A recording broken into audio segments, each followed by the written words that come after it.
विदर्भ विशेष तूर डाळीचं लवट करण्यासाठी लागणारं साहित्य: 2 चमचे तेल, अर्धा चमचा जिरे, बारीक चिरलेला कांदा, अर्धा कप किसलेलं सुकं खोबरं, 3 ते 4 लसूण पाकळ्या, कोथिंबीर, 1 चमचा काळा मसाला, 2 चमचे लाल तिखट, पाणी, चवीनुसार मीठ, अर्धा कप तूर डाळ, हिरव्या मिरचीचे तुकडे, लाल तिखट, हळद, चवीनुसार मीठ, 1 चमचा बेसन.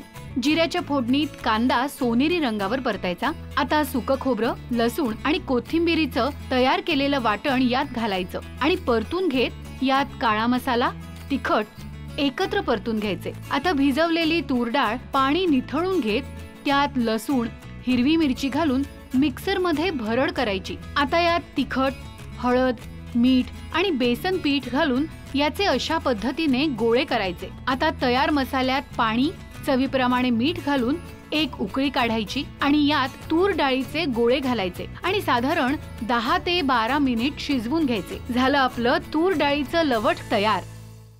इथे 2 चमचे तेल गरम केलेलं आहे. यामध्ये सगळ्यात आधी घालूयात जिरं. जिरं मस्त फुललं की बारीक चिरलेला कांदा आणि कांदा ना हलकासा सोनेरी रंग येईपर्यंत परतून घेऊयात. सो पूर्वीच्या काळी ना जेव्हा धान्य काढली जायचे तर ते धान्य काढत असताना त्याची कणी पडायची, तर त्या कणीपासून असे वेगवेगळे म्हणजे ठोंबरा, घाटा आणि त्याचसोबत हे कणोरेचे गोळे असे वेगवेगळे पदार्थ बनवले जायचे. सो हा त्यातला एक पदार्थ आहे.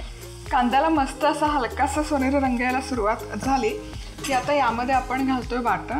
तर हे वाटण बनवण्यासाठी मी घेतलेलं आहे साधारण एक अर्धा कप किसलेलं सुकं खोबरं. त्यामध्ये घातल्या 3 ते 4 लसूण पाकळ्या आणि त्यासोबत कोथिंबीर आणि मिक्सरमध्ये थोडंसं पाणी टाकून याचं छान असं वाटण करून घेतलं. आता हे छान परतून घेऊयात मिनिटभर आणि इथे हे वाटण घातल्यानंतर एक 3 ते 4 मिनिट छान हा मसाला मी परतून घेतलेला आहे. आता यामध्ये आपण सुके मसाले घालूया. तर सुक्या मसाल्यांमध्ये मी इथे घालते काळा मसाला 1 चमचाभर आणि बॅडगी मिरची आणि हे परत एकदा मसाले मिनिटभर परतून घ्यायचे. आता हे मसाले परतून होतात तोवर ना इथे मी तुरडाळीचे गोळे बनवून ठेवलेले आहेत. तर काय केलं, यासाठी अर्धा कप तुरडाळ घेतली एका बाउलमध्ये, त्यामध्ये पुरेसं पाणी घालून तुरडाळ स्वच्छ धुवून घेतली. डाळ स्वच्छ धुवून झाली की त्यावर पुन्हा पाणी घातलं आणि एक 5 ते 6 तास डाळ व्यवस्थित सोक करून घेतलेली आहे. डाळ छान सोक करून झाली की त्यातलं पाणी म्हणजे चाळणीवर ती डाळ काढून त्यातलं पाणी पूर्ण निथळून घ्यायचं. पाणी निथळून झाले की ती डाळ मिक्सरच्या भांड्यामध्ये काढून घ्यायची. त्यामध्ये 1 ते 2 लसूण पाकळ्या, हिरवी मिरची घालून पाण्याचा वापर अजिबात न करता त्याची भरड काढून घ्यायची. आता ही जी तुरडाळीची तयार भरड आहे ही एका प्लेटमध्ये काढून घ्यायची. त्यामध्ये चवीपुरती घालायचे लाल तिखट, त्याचबरोबर हळद, चवीपुरतं मीठ आणि 1 चमचाभर बेसन. बेसनमुळे काय होतं ना, या गोळ्यांना बाइंडिंग येतं आणि ग्रेव्हीमध्ये सोडल्यावर ते सुटत नाही, छान इंटॅक्ट राहतात.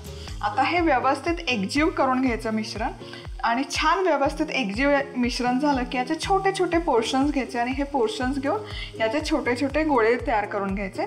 ते झाले आपले कणोरेचे गोळे. आता इथे हे मसाला घातल्यावरही हे वाटण मस्त असं परतून झालेलं आहे. यामध्ये घालूयात पाणी, थोडंसं जास्त पाणी घालायचं कारण यामध्ये स्टार्च भरपूर असतो डाळीमध्ये, त्यामुळे ते जसं जसं शिजतं तसं तसं हे ग्रेव्ही घट्ट होत जाते. हे मिक्स करूयात आणि या ग्रेव्हीला, रश्श्याला मस्त एक उकळी काढून घ्यायची. इथे हे ग्रेव्हीला मस्त अशी उकळी आली की हे जे गोळे आपण बनवून घेतलेले आहेत हे सोडूयात.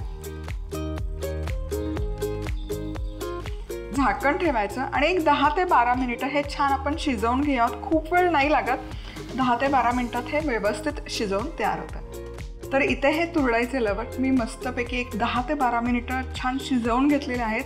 आता चेक करत पाव मस्त सुवास येतोय आणि हे असे फुलून वर येतात ग्रेव्हीच्या, याचा अर्थ ते शिजलेले आहेत.